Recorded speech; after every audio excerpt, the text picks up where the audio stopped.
Hey, fight fans, welcome to Premier MMA Insider. I'm Rob Turtle, and this is our debut episode of Premier MMA Insider. This is the place where you will go, where I'll be providing different information about our upcoming fights and events that we have coming on. As you know, as everybody's talking about, Saturday, April 10th, Premier MMA Championship 16 will be taking place at the Hit Sports Complex in Florence, Kentucky. A lot of fights taking place on that night. One that everybody seems to be talking about is for the Women's Featherweight Championship. This will be the first ever Women's Featherweight Premier MMA Championship champion. Both of the women who are competing for this title are well deserved. They're both number one contenders. Cheyenne Hall is going to be facing Maya Stewart. Both of these women competed at Premier MMA Championship 15, and today I am blessed to have Maya Stewart on the show. We're going to be talking to her about the upcoming fight that is just a little over 2 weeks away. So, ladies and gentlemen, at this time, please welcome Maya Stewart to the show. Hi, Maya. Hi, how you doing? Thank you so much for joining me today. I really appreciate it. I know you're probably very busy getting ready for what is arguably the biggest fight of your amateur career. Yeah, so, I'm really excited for it.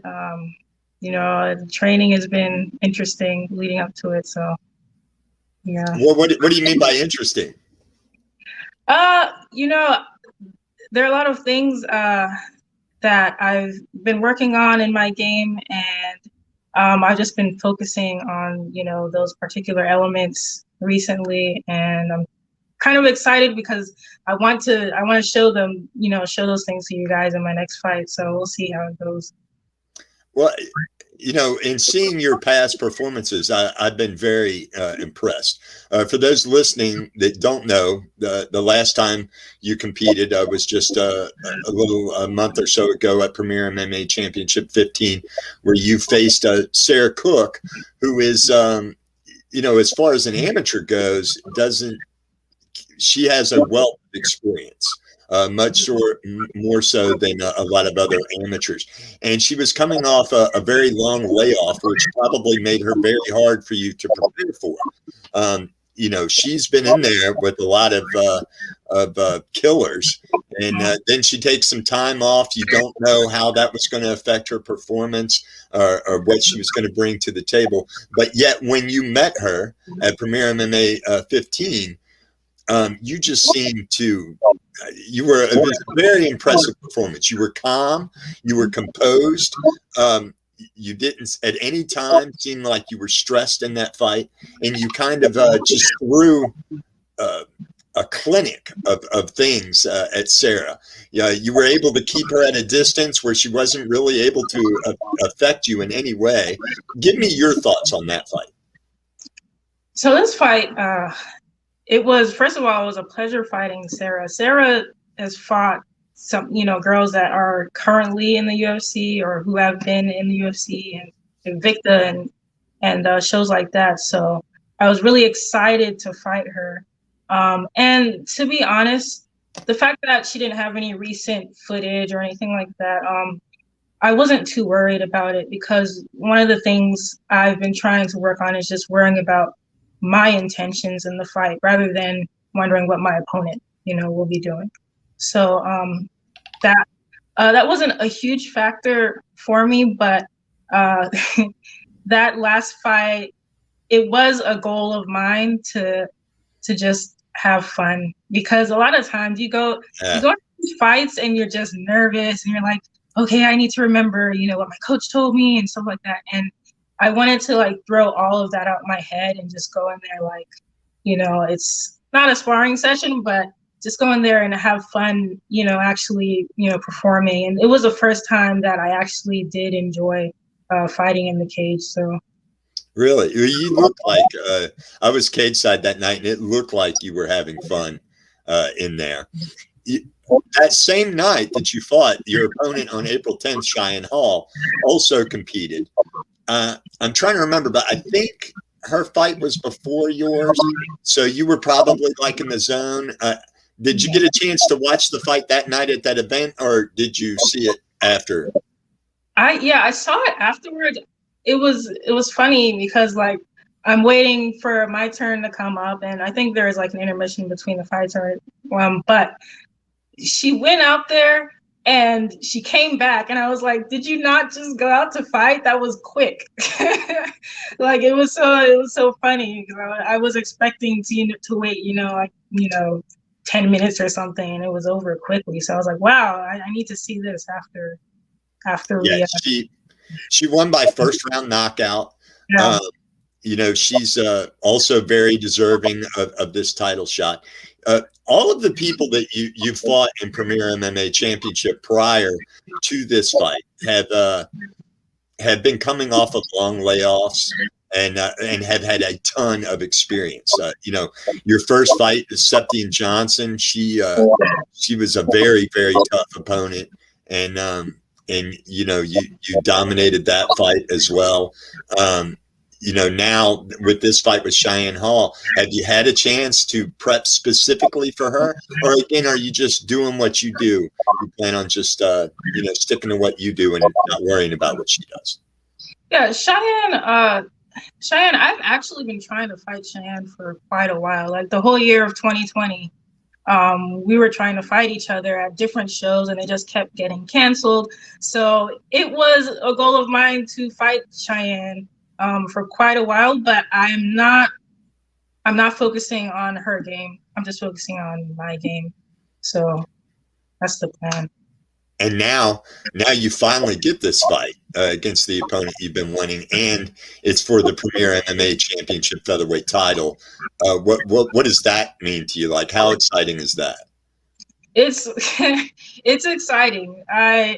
I'm just excited because she seems to be like, a very active fighter, the way, her style seems.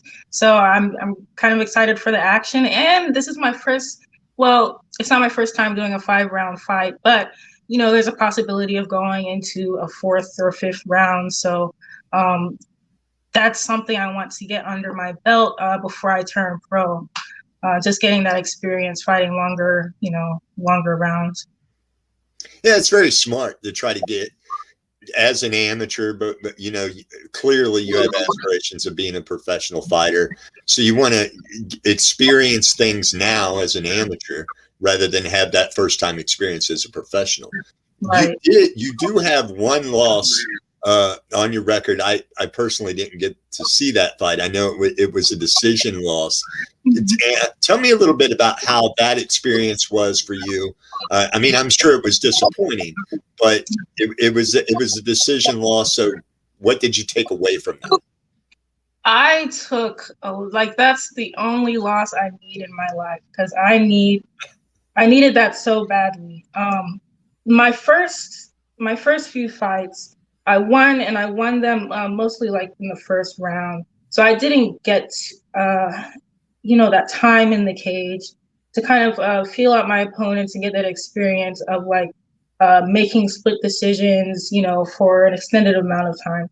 So that opponent, her name was Amanda Levy, a high level grappler. She has grappled with like Kat Zingano, I mean, people who are in the UFC. So she's high level in that department. And she was the first opponent that I was up against that had those credentials in grappling. So to tell you the truth, I was afraid of her grappling. And I I did not want to get taken down at all. And I never felt that in a fight. So anytime she threw a strike, anytime she moved at all, I was just expecting the takedown. And I kind of froze because it was like, oh, she struck, let me wait for the takedown. Oh, she struck, let me wait for the takedown. And she never tried to take me to the ground the whole fight.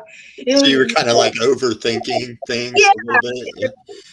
And that's when I came to the conclusion that I'm not going to worry about or have these, preconceptions of my opponent. I'm going to worry about what I'm doing, and I'm going to react to what's going on real time, not expect this and, you know, just I need to be prepared for what's happening in the moment. So I learned a lot from that fight. She was also a southpaw, so that was my first time fighting a southpaw, and after that fight, I've learned a bunch of strategies against southpaws as well. So I thank her for giving me that experience.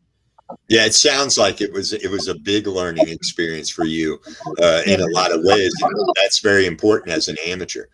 I noticed in doing some background on you, you call South Miami your home. You're now in West Virginia. Is that correct? And Northern Virginia. Northern Virginia. And so you're in Northern Virginia. And what's the story? I know you're in the military, right? So I left the military in 2018. So my time was up there, but I ended up moving back to Florida, and eventually I moved up here to the Northern Virginia area, and I came here for a job that I got, and I just stumbled across Kaizen MMA, and I was talking to my head coach, current head coach Nima Mazzari, and I'm like, hey, I'm 3-0. I'm looking for a gym to train. And he's like, oh, come train with us. He just seemed so excited to have someone else coming to the gym, and that's kind of how it all started. And so, how long have you been there? I've been there since February 2019. Yeah. So how has that experience been for you? I mean, it sounds like things are going well for you, but in your short amateur career, I mean, you're 4-1, and you've had the opportunity to train at various places. Like a lot of people as an amateur, they end up being at one gym the whole time. And I think both things have benefits, being at one place can have a benefit, and moving around and having opportunities to train in different gyms and different environments with different people can also have its benefit. How has that been for you? It is of great benefit to me because with my lifestyle, I've moved around plenty of times. I'm 27 years old, and I've moved 26 times in my life. So I definitely have experiences at other gyms, especially in the South Florida area where a lot of the top gyms are. And I must say right now, aside from Combat Club in Lantana, Florida, Kaizen MMA is the best gym that I've trained at so far. The guys here, the amateurs here are so high level. When I spar with them, they have an answer for everything that I throw out there. And it's great because I learn from them. And so it's been an incredible experience at Kaizen. And I just want to continue training at this gym. This will be a deciding factor for where I live. And it's training at Kaizen. And since I've been training there, I've decided I want to stay in the Northern Virginia area. So cool. That's how, yeah. Something I thought was really cool when I was reading some background on you is, as a child, you got your first interest in martial arts at a young age from watching like Bruce Lee and Jackie Chan movies and the old kung fu movies and stuff. And that was the same way for me. Those were really big back in my day.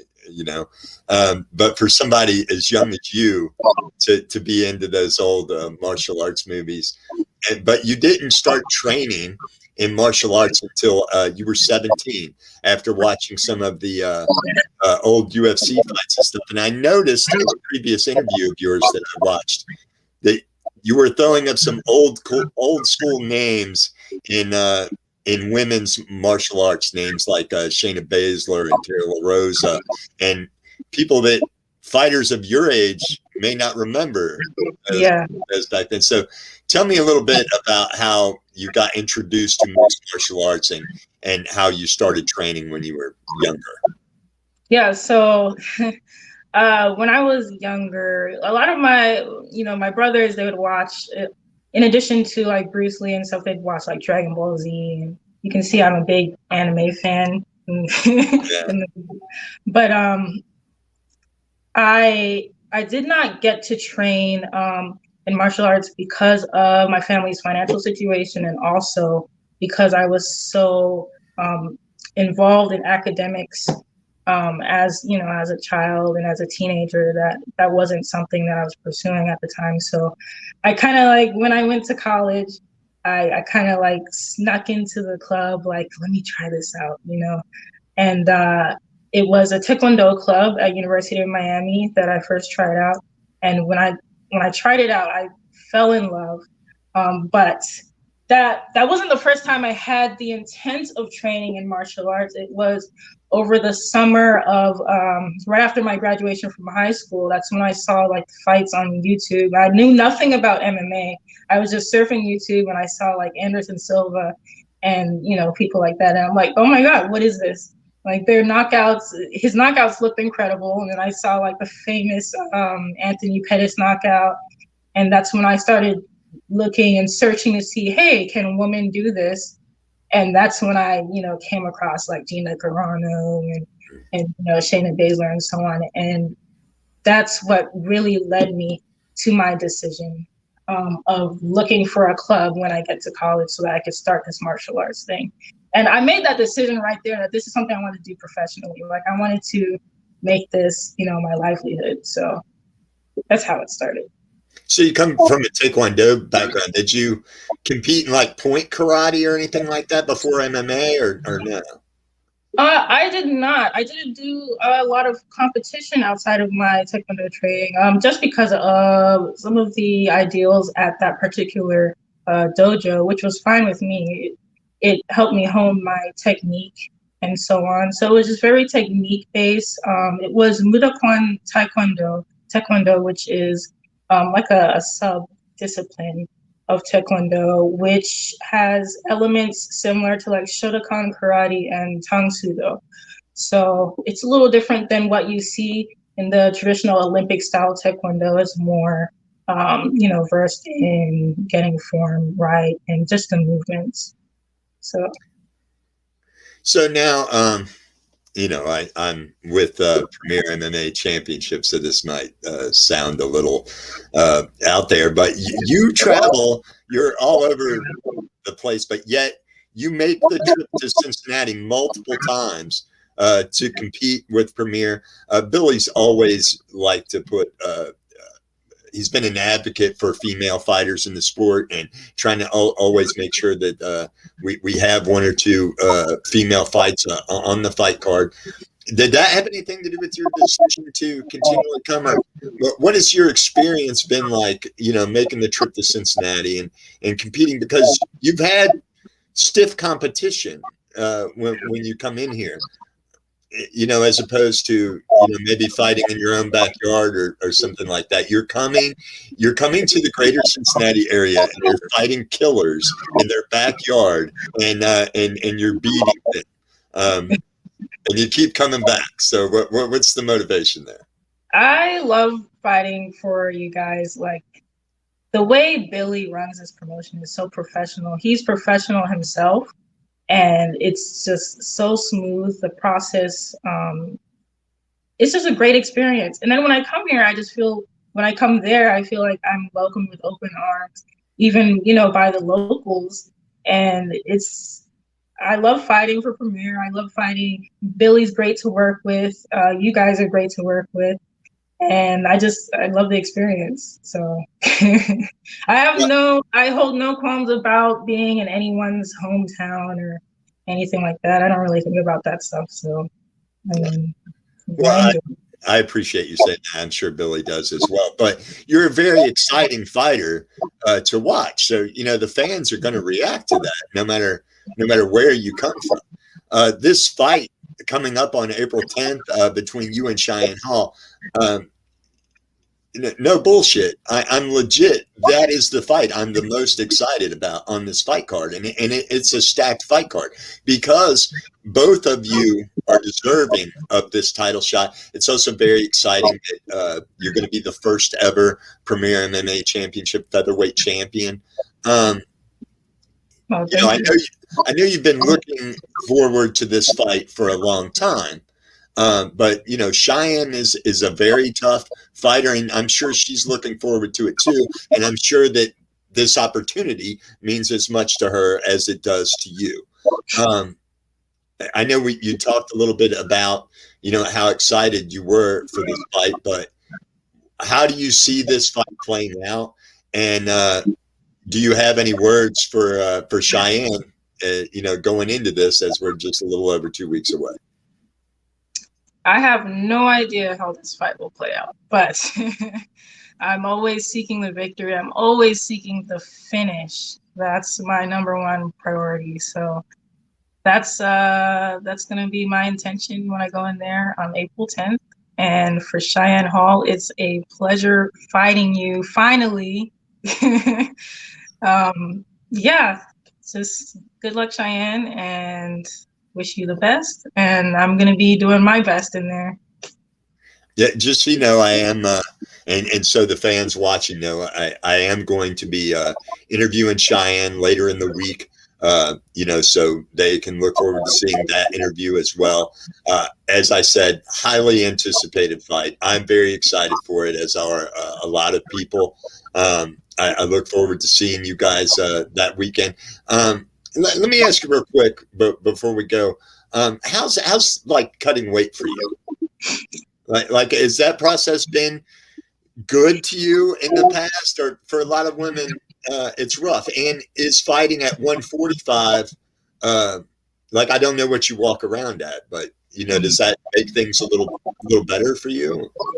So that's a huge question that I get a lot concerning weight, because a lot of people look at me and they're like, "Oh, that's a 135er," and and that's not. I don't agree with it because I walk well above 135 and I walk well above 145, and I fighting at 145. My last time cutting to 145 was in 2017. I was supposed to do it this past fight, but there were, some issues, and I ended up weighing in at Sarah's weight, which was 153. So the weight cut to 145 right now is going great. I planned things out, and it should be of no issue. I think if I try to going down a weight class, for me personally, fighting multiple times a year at something like 135 is not something I want to get into. And Right. right. And I know that it's a concern because in the UFC, the 145 division most likely won't exist pretty soon, or whenever Amanda vacates that belt, it probably won't exist. But I have high hopes. I think it will return. I think that what Dana White is looking for is just more depth in that division, and it's going to come eventually when I come up in the ranks and with other girls, other high school girls come up in the ranks, and he'll see it, and the division will be back. So if Well, not, yeah. not only that, but there's other big stages for 145 females out there. There's Bellator and Invicta, both have 145 divisions. Um, I've been around the sport for a long time, and I'm of the consensus that I think fighters, the norm should start to be where fighters fight more at their walk around weight. For years you've had this where a guy will cut the weight so that he can make weight, then rehydrate, put the weight back on, and hopefully have some kind of a weight advantage against his opponent going in. And man, it's been like that for far too long, and it's rough on a lot of fighters, especially for women, trying to get into these lower weight classes. I think fighters are more at 100% and more healthy when they fight at a walk around weight. Every time I've seen you compete, you've looked good. That was a catch weight fight between you and Sarah, but you looked fantastic. You looked like you felt great in there. So if you are, this is just me talking to you. If you are a 145-pound fighter, then be the best 145-pound fighter you can possibly be. And there will be opportunities for you, I'm sure. Oh, thank you. And yes, I agree with you wholeheartedly. I like the methods that One Championship has Yes, implemented to try and discourage this horrible tradition. I I agree with you. I agree with you 100%. Yeah, and I think there will be a time in the near future when more fighters will speak up and more fighters will begin fighting near their walk around weight because they'll begin to realize that it's not worth the toll on your body, the long-term effects of cutting, 30 plus pounds below your walk around weight is a little, they'll start to see it. So, Yeah, yeah. it's a little crazy. Well, I wish you nothing but the best come April 10th. I can't tell you how much I appreciate you coming on here with me today. We've been, don't mind telling you that Premier MMA has really been on me about doing this podcast, and I've been a bit of a procrastinator with your life, and you are been my first guest, my first interview on this format, and I really, really appreciate it. I couldn't have had a better guest. Thank you so much. Oh, thank you, Rob. Okay, any parting words before you go? No parting words other than thank you so much, Rob, for interviewing me, and everyone check out our fight on April 10th. Uh, yep, that's it.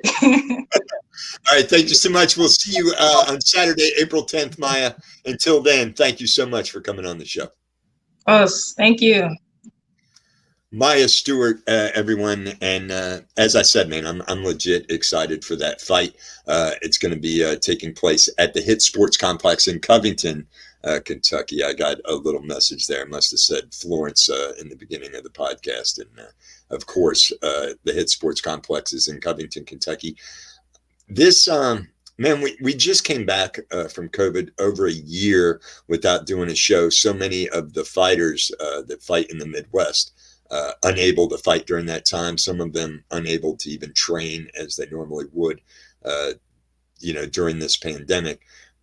So coming back from that, the last show at Premier MMA Championship 15, we have to deal with COVID restrictions and things like that. But that's what we got to do until things get back to normal. This is the normal. So, guys, the show coming up on April 10th, we will be dealing with the COVID restrictions. So ticket sales are going to be at a limited capacity. This show will 100% sell out. I'm not even sure if there are any tickets left. If they are, you can get them at cincyfights.com or premiermmachampionship.com.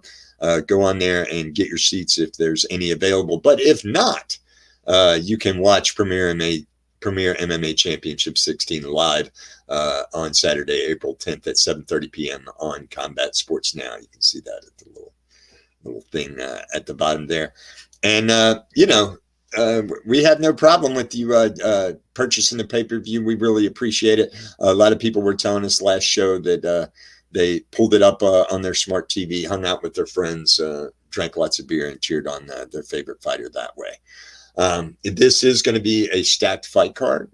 Coming up in over the course of the next 2 weeks, I'm going to be interviewing a lot of the fighters from a lot of the top gyms here in the Midwest, right here on the Premier MMA Insider. I appreciate everybody for tuning in. Until next time, my next guest is going to be Cheyenne Hall. You guys should be able to look for that video sometime in the next 24 hours. I want to thank Maya Stewart for coming on the show with me today, and thank you for watching. Until next time, guys, have a great day.